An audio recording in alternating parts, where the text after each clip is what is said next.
What's up, everybody? Give me a minute. I'm flying solo today, so there are a few hoops I need to jump through on my end.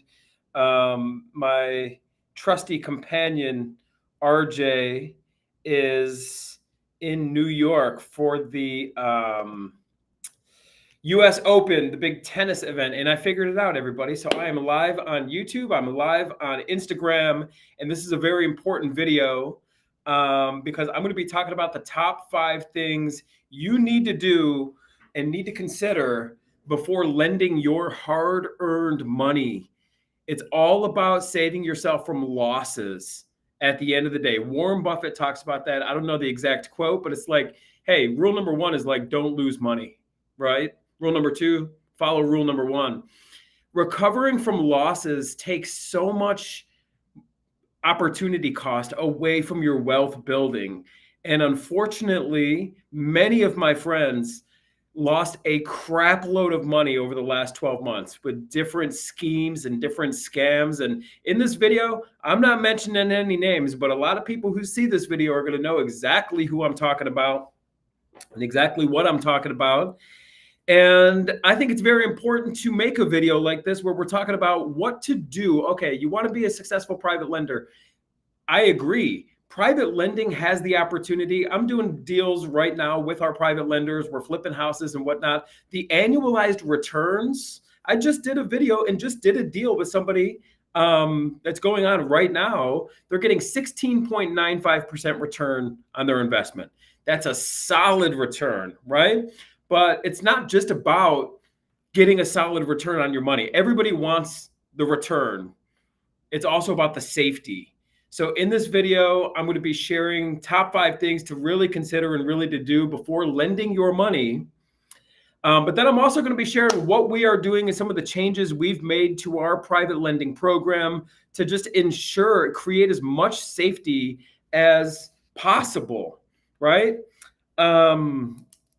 So with that being said, I'm actually making a note because I just got an idea, but I'm going to be getting into this and I'm not going to waste a lot of time. So without further ado, welcome to this rendition of Wednesday live stream. If you're new to the channel, we appreciate all subscribers. If you're into real estate, if you're passionate about real estate like we are, please subscribe or consider subscribing to our YouTube channel. It's been steadily growing. We're over 15,000 strong. And whenever I see these new subscribers come in, it gives me the motivation to keep this going. We're here live every Wednesday. So if this is your first live stream, please consider joining us every Wednesday, same time, same place, 11 a.m. Eastern every single Wednesday.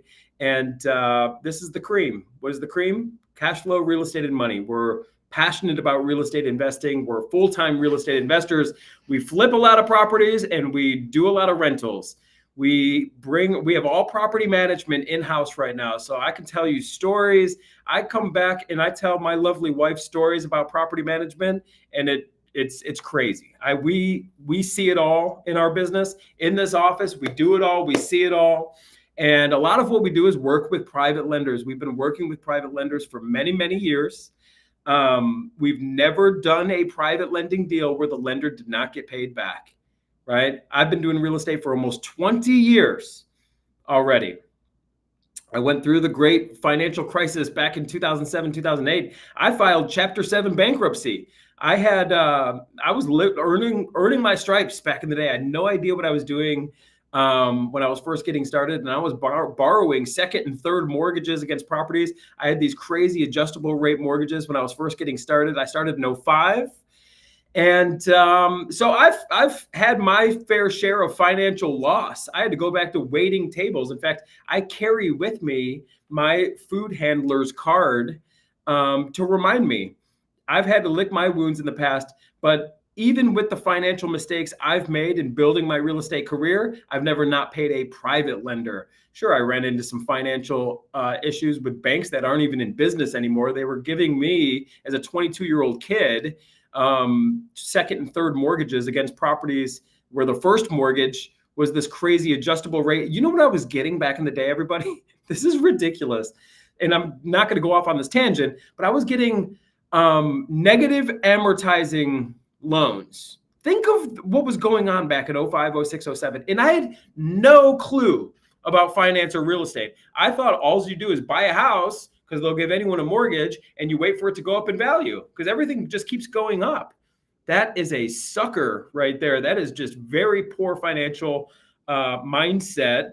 And I had no financial literacy growing up, right? My dad worked at McDonald's while he made it through nursing school. He was, a military guy, and he worked at the VA hospital, right? My mom was a home care nurse. These are not financially savvy people. They didn't train me, so I didn't know. I'm a young guy. I'm out there buying houses because anyone could get a mortgage back in 05, 06. I was getting negative amortizing loans. Okay. This means amortizing means every payment that you make on this loan, right? It chips away at the debt a little bit. You're paying off your debt. That's what amortization is. These were negative amortizing loans. So the payments were insanely low, but every month your loan is not going down. Your balance goes up every single month. Think how ridiculous this was. Anyway, I digress. Welcome in. We all have our fair share of financial mistakes.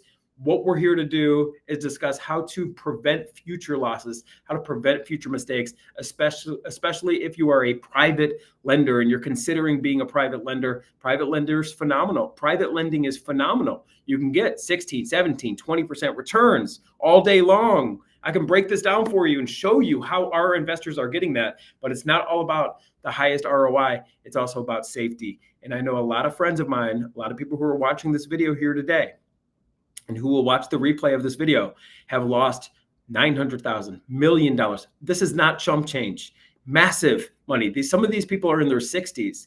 I feel terrible. Every single day I have a conversation about the craziness that's going on, the scams that are going on right now, because so many of my personal friends and clients have been affected negatively by what is going on. And this video needs to happen. So here we go.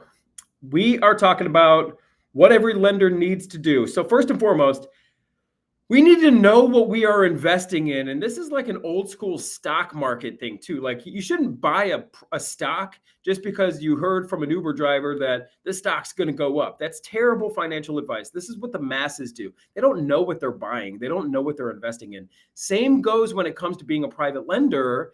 And you need to know what your money is collateralized with.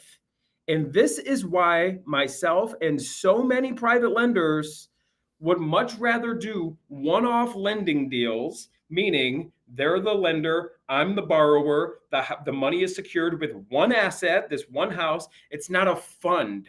One-off lending deals tend to be, correct me if I'm wrong, but a one-off lending deal tends to be far easier to underwrite or to evaluate for a lender than investing your money into a fund. What is a fund? Well, they're taking money from the masses, from a lot of different people, and they have what is called AUM, assets under management. So your money is pooled together with all these other people and essentially secured against, all the assets under management of this fund. It's not collateralized by one individual piece of property. What are you going to do as doing your underwriting when you're considering investing in a fund? Are you going to tally up all the assets under management of this fund? You're not going to do that. It's got to be easy to underwrite. You need to know what you're investing in. And that is why one-off lending deals tend to be the easiest, especially in the single family business. So we borrow from private lenders, and typically we're buying, like 99% of the time, we're buying single family homes. It is so easy. That is the easiest thing to evaluate. You can pull up this address on Zillow. You can pull up this address on Google Maps. You can walk down the street. You can see if there's board ups. Go to realtor.com, go to Redfin, put the address into Google, and you're going to get an idea of what is going on in this area. And if all of these free sources are showing you values of, 150,000 and your borrower is trying to borrow 200,000, it's probably a red flag, right? The stuff that we do, we're talking about ARVs, after repair values, and you can see it for yourself, 270, 280, and we're only borrowing a loan for 200. You want to make sure that the asset that you're lending against is valued higher than what you are lending on. And the only way you're going to really be able to understand and know that is to do some due diligence. So you want to make sure this due diligence process is easy. It's very easy, right? Just pull up an address. You can kind of get an idea of what's going on here, right? So know what you are lending on. Make sure it is easy to underwrite. Sometimes with these funds, everybody, these, fund managers, they're trying to run their business from behind a keyboard. I'm here to let you know, just as an asterisk to this, know what you're investing in, know who you're investing in. Are you investing with somebody who's boots on the ground, who's lacing up their boots every single day to drive by this house, to go meet with the contractors? Or are you investing with somebody who's just sitting behind their computer and they're trusting, the operator? Oh, I'm investing. Oh, this operator is really good. So it's like this weird web of like, you're trusting the fund manager, he's trusting the operator. You want to be working directly with the operator. That's what you get when you do one-off lending deals with actual operators who are on the street, making it happen, touching and feeling these properties. I'm going to get into update videos, especially when it comes to the rehab. But a lot of these fund managers, they don't leave their office. What's different from a real estate syndicator to somebody who's just sitting in a Wall Street office and they're at the corner office and they're behind their computer? Oh, yeah, this guy's got a great track record. Do they have a great track record, or has the market just been pretty hot? Let's keep it real, right? I'm a big believer in invest directly with the operator who's going to be sending you the update videos on this asset. There's no middleman, because a lot of these fund managers, guess what? Also, yeah, they're really good. They're raising money. Look at my track record here, everybody. Oh, yeah, it's been a hot market. Well, guess what? They're also paying themselves a salary out of this fund. Look at their fees. They're charging fee, right?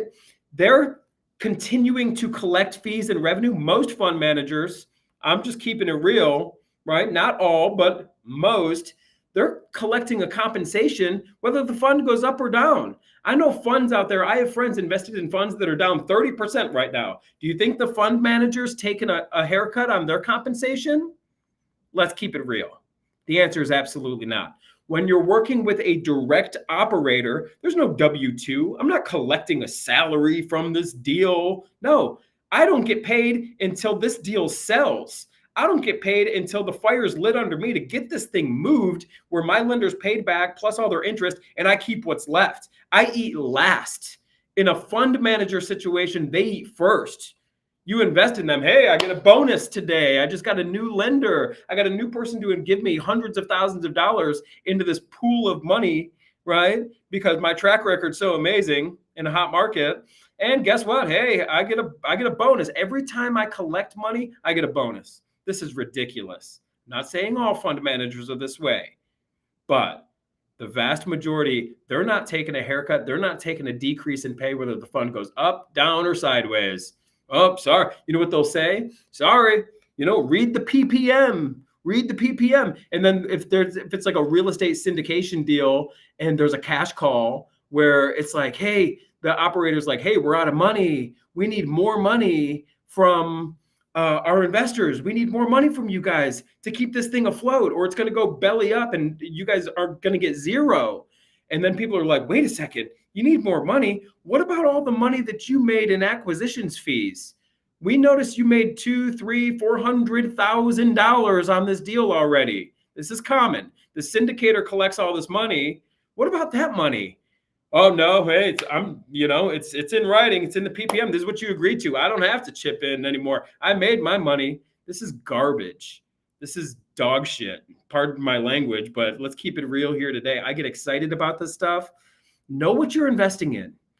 When you're working with a single family operator like myself, I'm going to give you an address. We can easily pull up. I'm going to give you pictures. You're going to see the work. I'm going to give you, we have good construction. I'm going to get heavy into construction because this is where most real estate operators fail. But know what you're investing in. Know that you can underwrite this address. It's not this big pool of money. And guess what happens when a fund goes belly up? Do you think that the investors get their money back? No, it all gets swallowed up by all the attorneys. And it takes months and months, if not years, to even get anything back. It's an absolute shit show. Invest with a single operator. Invest in an address where you can pull up the address and know, hey, I'm lending 200 all over the place online, right? It's showing me 270. It's kind of common sense at that point. So know what you are investing in. Number two, everybody, make sure when you're doing this lending deal, you are not sending your money for this loan directly to the operator. There needs to be an intermediary. There needs to be a title company or an attorney involved. Why? Because an attorney or a title company, and every title company, there's two things, everybody. There's attorney states and title company states to close real estate transactions, right? This is very common knowledge. But every title company is backed by attorneys. It's the same thing, right? It's an intermediary that is regulated, that is audited, that holds a license. So I just had a call in preparation for this live stream with our title company. And I'm like, why would somebody, want to obviously use a title company? Here's the thing, everybody. They have to open their books constantly to in our case, the Ohio Department of Insurance, right? And if you're skeptical about the title company, have them send you their recorded licenses with the state, right? This is like, they're going to send you an encrypted email with their wiring instructions. What I'm saying is never just send your money willy-nilly to somebody's bank account. I don't care how much you trust them, right? I don't care how much you have done business with them in the past. If they're giving you wiring instructions straight up on some PDF and it's like, hey, send the money over here to Bank of America. Here's the routing number and the account number. Don't worry, everything's going to be great. No, make sure you're working with an intermediary, because guess what? You're going to send your money to this intermediary or title company. In our situation, we close everything at title companies, right?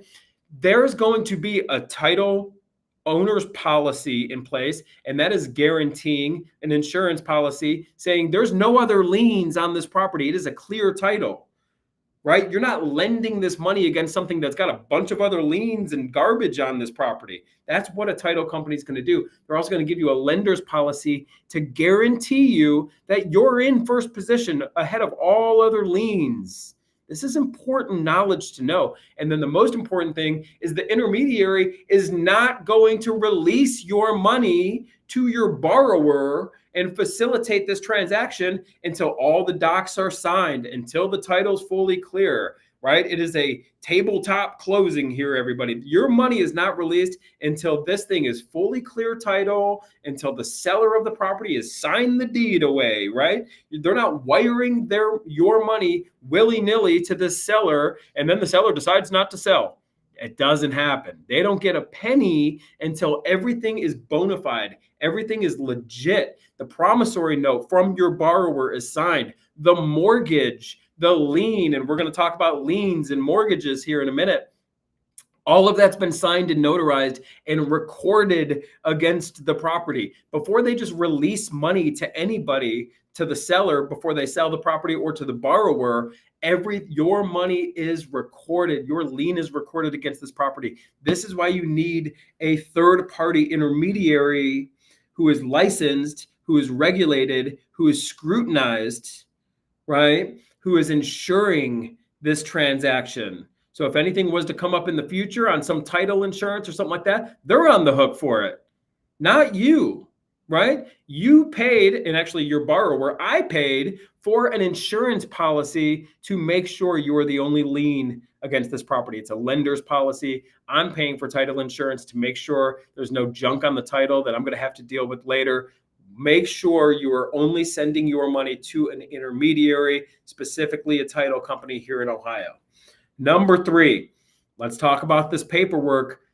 Make sure you're getting a first position lien. So liens happen in order of seniority, right? You got a first position lien, which is the senior lien, and then you got junior liens behind that, which could be, a second mortgage behind that first mortgage. It takes less precedence. It has less power, right? In a second mortgage, contractors liens, mechanics liens, that kind of stuff.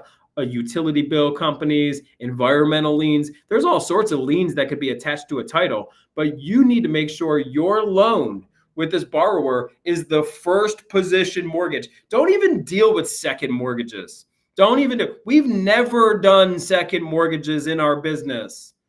We have no use for it. I don't even feel comfortable borrowing a second mortgage. There's 0 second mortgages that we do here. 0. Why would I be borrowing second mortgages? This doesn't make sense. Something's not right. Second mortgages are not the way to be a private lender. Don't do it. I'm just going to tell you straight up. Don't do it. So let's pretend, okay, I got this house. I own this house. I need an extra 20 or 30K to rehab this house before I can sell it. If I don't have the 20 or 30K, that's an issue. If somebody needs to borrow from you an extra 20 or 30K because they don't have the money to fix this property up, well, that's an issue. Don't take this second mortgage. If there is an instance, if I was to come to you, which I've never done, but if I was a borrower and I'm like, look, I need 20 or 30K to get this thing online so we can sell it, you as the lender be like, cool, I'll give you the 20, 30K. I own the house now. Deed me the property, or let's deed this property into an LLC where I'm equity owner. I'm own this thing, right? And it's not the second loan, this willy-nilly, hey, this second loan is going to be recorded against this address, right? No, that's not the way to do this thing. Make sure when you're lending money, you're in first position. All loans that we do are first position loans. This is all we know how to do. This is all we've ever done, right? You're in first position. It's closed at a title company, and and there's an insurance policy, right? That's what we're talking about. So make sure that is recorded. Of course, it's going to be notarized at this title company. It's going to be recorded against the property. First position, just stick to that. Stick to that. Stick to one-off lending deals and stick to first position. You cannot go wrong. I'm telling you. The biggest complaint is, I wish you had more deals. I'm going to talk about that here in a minute because I'm going to give you the major warning signs to look out for in a borrower. I'm pulling the lid off this thing. I'm going to show you exactly what to look out for in what might be potentially a red flag for a borrower. More to come on that in just a minute. Make sure those first position liens are recorded. Make sure you're closing at a title company. Make sure you understand what you're lending on. The easiest thing to understand is a single family house. Number 4 is get a background check on your borrower. This is a big topic of conversation right now because unfortunately, a lot of my friends who got screwed out of millions of dollars, I'm not talking about tens of thousands of dollars, millions. I have friends who lost $1 million by a straight crook thief who has a previous record for white collar crime, forgery, straight up burglary, theft, thief. Once a thief, always a thief. It's true. If somebody's willing to steal a small amount of money, they're willing to steal a big amount of money. If somebody's willing to tell a small lie, they're willing to tell a big lie. It's just a matter of, it's just a matter of time. Run a background check against your borrower. I have numerous background checks that I'm gladly will be willing to share with you. Just say the word and I'll give you full permission. If you want me to fill something out for you, you want my social security number, I'm glad to do that for you. Because I'm going to tell you right now what you're going to find. Yes, in 2008 or 9, after the great financial crisis, when I was borrowing dumb, stupid loans, when I was first getting started in this business, I couldn't pay these loans back. This was with Washington Mutual, who's no longer in business, Countrywide Mortgage. You remember this nightmare that was going on? All the short sales, I was involved in this.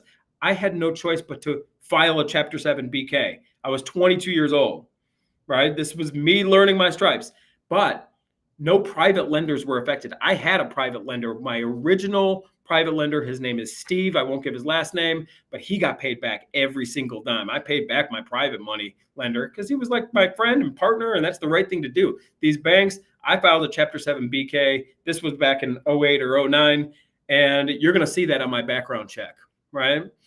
You're going to see some federal taxes that were owed. That's all been paid. I would not be able to refinance properties. That's my business. This is what I do, is I borrow money from a private lender, get a property fixed up, and then refinance it with a bank. You are not refinancing properties if you owe federal taxes. No bank is going to lend to you with a federal tax lien. That's old. That was paid in full. You're going to see it. It's been paid. Yeah, there's some traffic violations. Uh-oh. Yeah, I was speeding. I think you're going to see on there, I had a lead foot one day. I was going 70 and a 50 or something like that, you know? Who doesn't have some traffic violations against them? That's not what you're looking for in a background check. You're looking for thieves. You're looking for stealing. Okay? And this is not what you're going to find on me. I'm going to share something funny that came up on one of my background checks. And the last thing that you're going to find on me is trespassing. Oh, I was trespassing. Listen to this. I grew up in Cleveland, Ohio. We have beaches around Lake Erie. I was on a public beach, but sometimes when you're walking down a beach, right, it turns into a private beach. It turns into private property. And there was this straight up, have you ever heard of the term Karen? Like there's some like lady who just complained constantly, get off my property, get it, this and that. That's what happened to me. I was walking down a public beach in Lake Erie. Go ahead and read the police report. You know, Euclid, Ohio. It's right on the lake there. It's where I grew up. And then I may have mouthed back to the Karen a little bit. I may have said, yeah, you know, screw you, something like that. Again, I was young. This was years and years ago, right? And she called the cops and they ticketed me for trespassing because I was walking on her property, technically. This is like misdemeanor stuff, guys. What you're looking for in a background check is more serious stuff. White collar crime, any thief. I would not lend your money to any burglary, any thief, because again, once a thief, always a thief. And I'm happy to send these background checks to you. And some of these are extremely detailed. There's like people I might be associated with. I have no idea who these people are. Like some of this stuff is like way far detailed and I have no idea. It says these websites, this list of websites. And here's something funny I'm going to share with you. Maybe this will be an ongoing joke and I'm happy to joke about this. But there's crazy websites from the UK, crazy websites from Australia. I've never even heard of these domains. And one of these, I shit you not, it says there's a midget, this is ridiculous, a midget sex galleries site. I'm here to let you know, I'm not into midget pornography. Okay, I'm not. This is ridiculous, but hey, let's be transparent. You never know what you're going to find on a background check. And if I was into that, I certainly wouldn't be going to this shady website, midgetsexgalleries.com or whatever it is. It's some foreign site. It looks like a straight up. I clicked on the link, and I thought I was going to get a virus just from clicking on this link. It looks so terrible. Go ahead, research it for yourself. If you would like a copy of one of my numerous background checks that have been pulled on me, I'm happy to send those to you. Just say the word. If you're a potential lender, if you're just a random person who watches our videos and we're not doing business together, I don't know that you need my background check. You can run it on your own if you want. But any one of my lenders, my clients, please just say the word. I'll gladly send everything to you. I want you to feel 100% comfortable. And hey, let's have a good chuckle out of it. You know, you'll see the midget site on there. It's ridiculous, guys. Absolutely crazy. We have no theft, burglary, white collar crimes, felonies, traffic, random trespassing, an old BK from the great financial crisis. And I had to lick my wounds. And that actually shows character. I had to build myself back up. When I lost everything back in 08 and 09, I went back to waiting tables. And I waited tables for years, saved money because I had to. This was it, you know, and I had to build it back. And that's what we've done. But always get a background check from anyone that you are considering lending money to. This is very important. Number 5, get rehab update videos. I'll tell you this, the number one place that people fail in our business, in real estate investing, when you're dealing with an operator, it's the rehab. The rehab and the construction is the ultimate money suck. Any operator who tells you, oh, our rehabs go perfectly, everything's going perfectly fine, this and that. There is always something that comes up. It is insane, everybody. Insane. You pull down some drywall in the basement and there's a massive foundation issue. Well, guess what? A lot of times we call that in our business shit sandwiches. Well, today shit sandwich because we got to cough up the money to do way more rehab on this thing than we thought, right? There's instances where we bought properties, we didn't realize it was in a flood zone, and then we're pulling permits on this property, and it cost us way more money, and it's just now we're dealing with the courts and stuff like that. There are shit sandwiches when it comes to the rehab in the construction. You should demand rehab videos weekly. I will put you in touch with my lenders right now. I enjoy doing it because guess what? I kill two birds with one stone. I do these videos and I put them on YouTube. I don't share private information, but I use this B-roll and I use these videos. Your borrower should be proud to show you the construction updates if they're really doing the business, if they're boots on the ground, right?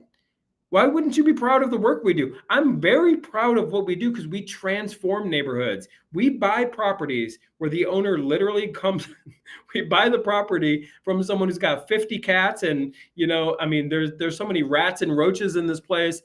They're fighting. It's like a gang war going on between rats and roaches and cats in this property. We completely gut these things, make them absolutely beautiful. I'm not sharing in this video, but hit me up. If you're interested in private lending, I'm happy to send you befores and afters, and just watch our channel. We're always talking about before and after and stuff like that. But if you are lending on this property, 123 Main Street, that you've done the due diligence on, your money secured in a first position, you've done a background check on your borrower, you closed it at a title company, so everything's properly documented, recorded, and it's a clean title. Well, now it's time for the borrower to send you update videos. This is very important. Most operators fail. They suck at the rehab. Why? Because it's freaking hard. This is hard work. Hard work, everybody. This is no passive investing for me. I'm out here every single day lacing up my boots. Our property manager, and we got all property management in-house. This is hard. Guys, we're at properties this morning, 8 o'clock this morning. We're putting lock boxes on this. I see the company chat. It's just rolling constantly. We're in the streets. This is what it takes, though. That's what you want in a borrower, right? And you want update videos. Show me, hey, I just funded this rehab, right? Where are you at in the rehab? Well, check it out. Let me send a video to you. So what we talked about, make sure your deals are easy to underwrite. Stick to one-off lending deals. Single-family homes are very easy, arguably the easiest. Send money, make sure you're closing through a title company. Make sure all of your liens and mortgages are recorded. Run a background check. Get update videos from your borrower. Now, here's some warning signs, right? Here's the biggest warning sign. And many of you will know who I'm talking about, the guy that ran off with 26 million. This is what I never understood about him. Because I know him very well, just like you. I used to see him at, conferences and things like that, right? And he was Mr. What pisses me off, actually, because it actually makes the rest of, people who are actually spiritual and have a connection to the higher power, right? Which I do very much. And I've prayed more than any person with everything I've been through, and literally have witnessed miracles in my life, and literally have completely changed my life, right? Thanks to my connection to my higher power, and thanks to my spiritual path that I'm walking. This dude, straight up crook. He's Mr. Blessings to you. Let me pray for you. He was that guy. It just leaves such a bad taste in my mouth, and it pisses me off. Quite frank, it pisses me off because now it's like I'm afraid to pray with anybody. Now I'm afraid to even say that, like, hey, maybe we should I'm afraid to share that part of my life. This guy put a bad taste in everybody's mouth, He was Mr. Religious and Mr. Spiritual, and then he's literally stealing everybody's money. But what I never understood about this guy is the volume of deals he was putting out. And looking back, I'm going to tell you a story right now. Hindsight's always 20/20. This guy fooled everybody. He fooled everybody. Everybody. Nobody knew, right? But then you notice the red flags in hindsight. And the biggest red flag for me was the volume of transactions he was doing. He was putting out 15, 20 deals a month for private loans. Hey, lending opportunity, 15 to 20 a month. And now looking back, there ain't no way you're doing 15 to 20. I'm here to let you know we work 60 hours a week. We have a full-blown acquisitions team. We're running ads. We're doing marketing. We attack the marketing. We buy houses all over Columbus. Google right now, we buy houses, Columbus, Ohio. We are probably the first site, Sell House Columbus. We're probably number one on Google below the sponsored ads. And we probably have sponsored ads. We invest heavily, some months as much as $60,000 a month in marketing, working 60 hours a week to get 5 deals a month, 7 deals a month. It's a hard business. These things aren't falling from the sky. So anyone who's putting out mass volume of lending opportunities, that's a red flag. Because and this dude, he's hanging out at the golf course. Every time I see him, he's traveling and this and that. And it never added up to me. How is this dude doing so many deals and not grinding in the office like we are to do 5 to 7 deals a month? Because the 5 to 7 deals a month that we do are real. They're real, right? There's no way somebody's doing 15 to 20 deals a month. I think you would have to be a massive company. I think you would need to be like a hedge fund. I don't think hedge funds even buy 20 houses a month. And if they do, they don't stick around very long. They stop their buying. We know because we sell properties to hedge funds and stuff like that. When they get into buy mode, they buy. Maybe they'll buy 15 to 20 a month for a couple months. And then they're like, hit the brakes. We're busy because we're fixing up all these houses. This scammer was putting out so much volume, 15 a month consistently, right? That is a red flag. I remember, by the way, and I'm wrapping this thing up here, but I asked him one time, how are you getting so many deals? And he had this like bullshit answer. And at the time, I didn't realize. I mean, I took everything he said as the truth. Why wouldn't I, right? He's a great guy. But he's like, oh, I'm dialed into these real estate investor clubs and I got these deals. And I remember thinking, I'm like, God, how are you doing so many deals? I wish I was doing that many deals.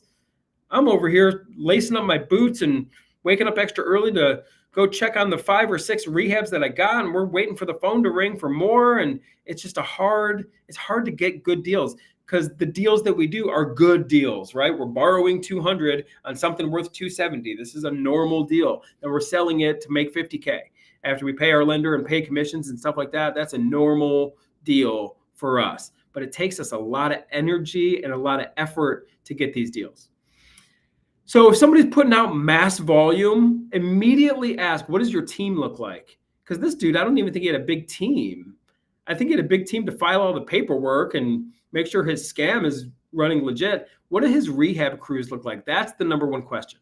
What do your rehab crews look like? And how are you getting your deals? Anyone who's pumping out that many deals, how are you getting this many properties? And are they good deals, right? I don't care even if you're nationwide. I think 20 deals a month is a stretch. 20 deals a month is not realistic unless you have a massive team and you're covering a massive geographical area. Do you realize the size of the company to facilitate 20 transactions a month?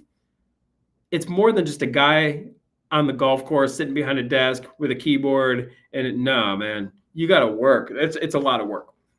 So everybody, these are just some things I wanted to share. If you're interested in being a private lender or you're already a private lender, hit me up. I'm happy to send you my background checks. I'm happy to do more lending deals. Not all operators and private lending opportunities are bad. You just got to follow these guidelines. And if you did lose money with one of these scams that happened recently, because there's been numerous, right? Let's start to play offense. Okay, we've licked our wounds. We've had our pity party, and it sucks. It sucks. But there comes a point in time where we got to start putting some points on the board once again. We got to take the ball back, and we got to start making some money. And I can break down deals for you that we have going on right now with our private lenders. Annualized return, the one I just evaluated yesterday, because we're putting this property in contract, 16.95% annualized return. Secured in the first position, closed at a title company, tons of update videos, right?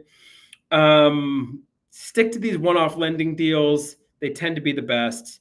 And let me know if you have any questions. I'm happy to answer all questions for you. I hope you got value from today's live stream. I'm flying solo here, everybody. Wish RJ safe travels as he goes and fulfills something off his bucket list. I'm super proud of him, super happy for him and his family. They're watching the US Open right now, and we're over here getting it done. I look forward to working with you all. Let me know